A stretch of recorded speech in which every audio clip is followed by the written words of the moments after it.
नमस्कार, आप सभी का मेरे वीडियो में स्वागत है। मुंबई के जोश आजाद मैदान में यह खिलाड़ी चौके छक्के मारता था, अनगिनत रिकॉर्ड बनाता था। उसी मैदान के बाहर शाम को चाट और पानी पूरी की दुकान लगाता था।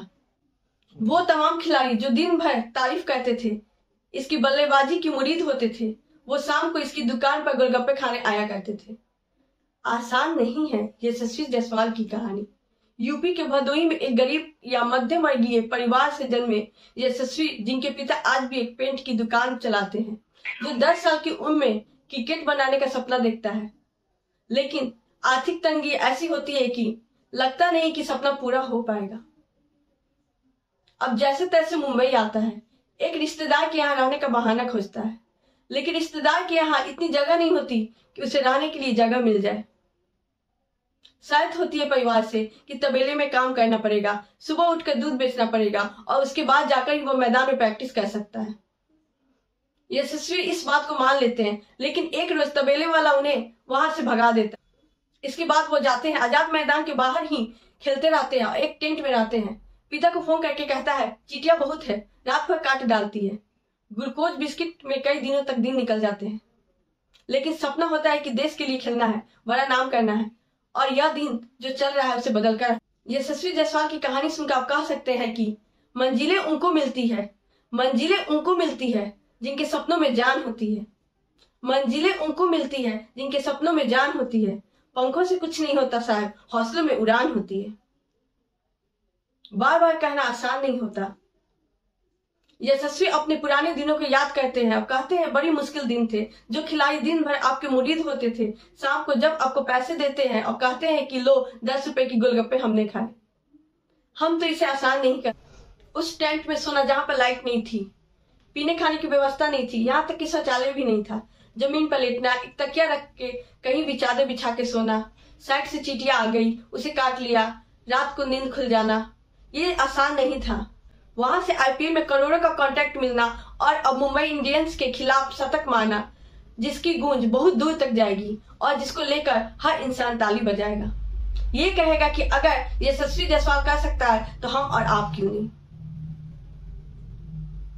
और यकीन मानिए, यशस्वी जायसवाल ने जिस तरह अंडर 19 में अपना पटाखा फहराया था, जिस तरह ऑरेंज कप की वो प्रबल दावेदार हैं, यकीन मानकर चलिए कि वो उन खिलाड़ियों में से इस साल रहने वाले हैं जिन्हें भारतीय क्रिकेट टीम से बहुत जल्द न्योता आने वाला है। और ये खिलाड़ी सिर्फ एक फॉर्मेट का नहीं, तीनों फॉर्मेट का भारत का वन ऑफ द बेस्ट खिलाड़ी बनने की तरफ। आज कहानी यशस्वी जायसवाल की। 62 बॉलों में 124 रन यशस्वी जायसवाल ने बनाए। 16 चौके थे, 8 छक्के थे। लग ही नहीं रहे थे कि वो आउट हो पाएंगे। जो आउट भी हुए तो अभी भी कुछ लोगों को लग रहा है कि वो नो बॉल थी, लेकिन उस मैच से हटकर बात करते हैं इनके बारे में। केवल 11 साल इस लड़की की उम्र थी जब ये यूपी के भदोही से मुंबई जाने का सपना देखा। इससे लगा कि मुंबई जाएंगे और वहां से खेलना आसान हो जाएगा, और किसी ने बताया भी था।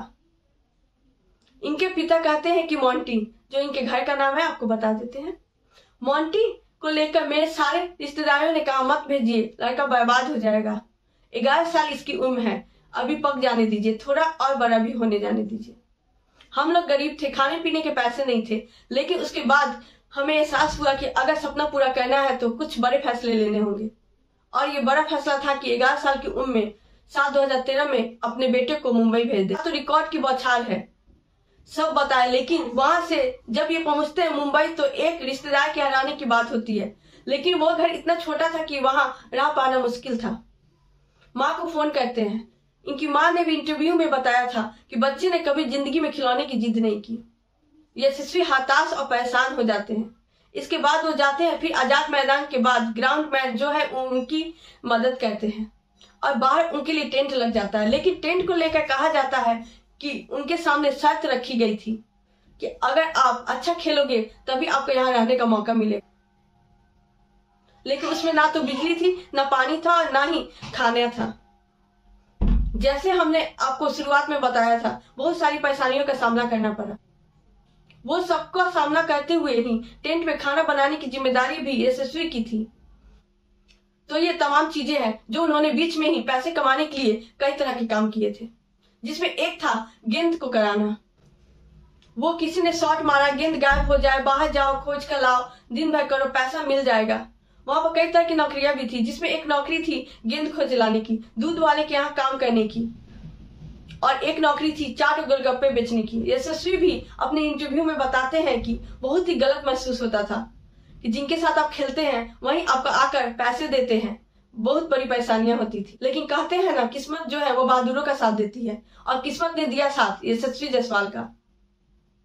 जायसवाल गेंद खोजने का काम करने लगे थे, बाद में और जितनी गेंदें जाए उसको ढूंढ के लाया करते थे। यह सिलसिला चल ही रहा था, तभी एक रोज एक व्यक्ति ज्वाला सिंह नाम के उनकी नजर यशस्वी पर पड़ गई। वो यशस्वी के पास गए और उससे पूछते हैं, कहाँ के रहने वाले हो? यशस्वी कहते हैं कि भदोही का रहने वाला हूँ। ज्वाला सिंह गोरखपुर के रहने वाले थे। और उसके बाद वो पूछते हैं, तुम्हारा कोच कौन है? तो यशस्वी बताते हैं, मेरा कोई कोच नहीं, मैं यहाँ जो बड़े खिलाड़ी हैं मैं उनका गेंद खोज कर लाता हूँ।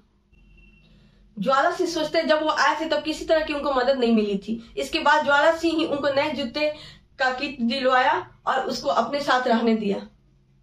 और यहीं से यशस्वी की कहानी पूरी बदल जाती है। इनकी कहानी से हम सबको सीखना चाहिए। एक बार फिर मैं कहूंगी कि मंजिलें उनको मिलती है जिनके सपनों में जान होती है। मंजिलें उनको मिलती है जिनके सपनों में जान होती है। पंखों से कुछ नहीं होता साहब, हौसले में उड़ान होती है। जी धन्यवाद, थैंक यू।